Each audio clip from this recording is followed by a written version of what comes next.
Welcome to variety சமையல். First வந்து இப்போ ஓட்ஸ் உப்புமா பார்க்கலாம். ஃப்ரெண்ட்ஸ் இங்கே பாருங்க, நான் ஓட்ஸ் உப்புமாக்கு வந்து இன்ஸ்டன்ட் ஓட்ஸ் எடுத்துருக்கேன். இப்போ வந்து எம்டி பேனில் இந்த ஓட்ஸை வந்து கொஞ்சம் 2 மினிட்ஸ் நம்ம ஃப்ரை பண்ணி எடுத்துக்கலாம். ஃப்ரெண்ட்ஸ் ஓட்ஸ் உப்புமா வந்து நம்மளுக்கு வந்து வெயிட் லாஸ்க்கு ரொம்ப நல்லது. ஒரு ஹெல்த்தியான ஒரு டிஷ்ஷு. இதில் கெலோரிஸ் ஒன்றும் கம்மியாக தான் இருக்குது. ஃப்ரெண்ட்ஸ் இப்போ பாருங்க, இதை வந்து நம்ம பிளேட்டுக்கு ட்ரான்ஸ்ஃபர் பண்ணிடலாம். ஃப்ரெண்ட்ஸ் இங்கே பாருங்க, நான் ஒரு பேனில் வந்து 1 டேபிள் ஸ்பூன் ஆயில் ஹீட் பண்ணி வச்சுருக்கேன். இப்போ இதில் வந்து கடுகு வந்து ஒரு 1 டீஸ்பூன் கடுகு ஆட் பண்ணிக்கோங்க. நெக்ஸ்ட் இது கூடயே கடலை பருப்பு வந்து ஒரு 1 டீஸ்பூன்.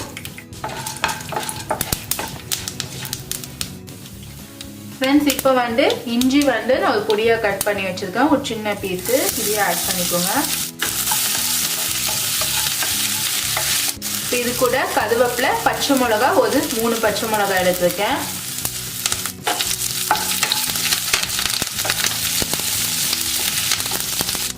ஃப்ரெண்ட்ஸ் இப்போ ஆனியன் வந்து ஒரு மீடியம் சைஸ் ஆனியனை நான் பொடியாக நறுக்கி வச்சுருக்கேன், ஆட் பண்ணிக்கோங்க.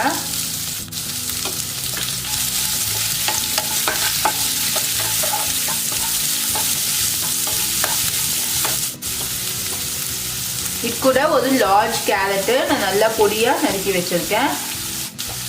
நெக்ஸ்ட்டு பீன்ஸு ஒரு 5லேருந்து ஒரு 6 பீன்ஸ் எடுத்து பொடியாக நறுக்கி வச்சுருக்கேன்.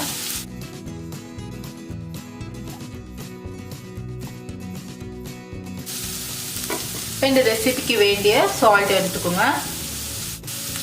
நெக்ஸ்ட்டு ஒரு பிஞ்ச் வந்து மஞ்சள் பொடி.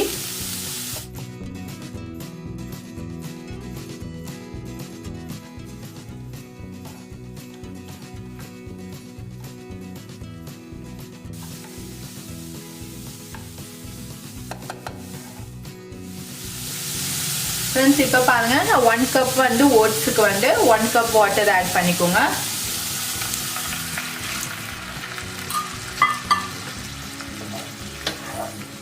இப்போ இது நல்லா நம்மளுக்கு பாயில் ஆன உடனே நம்ம வந்து ஓட்ஸ் ஆட் பண்ணிடலாம். ஃப்ரெண்ட்ஸ் இப்போ பாருங்க, நம்மளுக்கு வாட்டர் வந்து நல்லா பாயில் ஆயிடுச்சு. இப்போ வந்து நம்ம ஓட்ஸ் ஆட் பண்ணிடலாம்.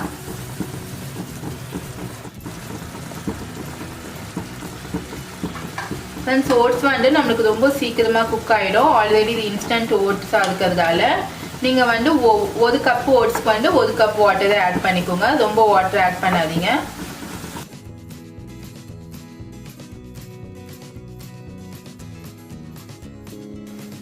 ஃப்ரெண்ட்ஸ் இப்போ க்ளோஸ் பண்ணி வைங்க. ஒரு 5 to 6 மினிட்ஸ் வந்து லோ ஃப்ளேம்லேயே குக் பண்ணலாம். ஃப்ரெண்ட்ஸ் இப்போ பாருங்க, நம்ம ஓப்பன் பண்ணி பார்க்கலாம். ஒரு 5 to 6 மினிட்ஸ் ஆயிருக்கு. நம்மளுக்கு உப்புமா வந்து நல்லா உதிரியாக வந்திருக்கு. இப்போ நம்ம பிளேட்டுக்கு ட்ரான்ஸ்ஃபர் பண்ணிடலாம். ஃப்ரெண்ட்ஸ் ஹெல்த்தியான ஓட்ஸ் உப்புமா ரெடி ஆயிடுச்சு. நீங்களும் வீட்டில் கண்டிப்பாக ட்ரை பண்ணி பாருங்க. இந்த சேனல் உங்களுக்கு பிடிச்சிருந்தா லைக் பண்ணுங்க, கமெண்ட் பண்ணுங்க, ஷேர் பண்ணுங்க, சப்ஸ்கிரைப் பண்ணுங்க.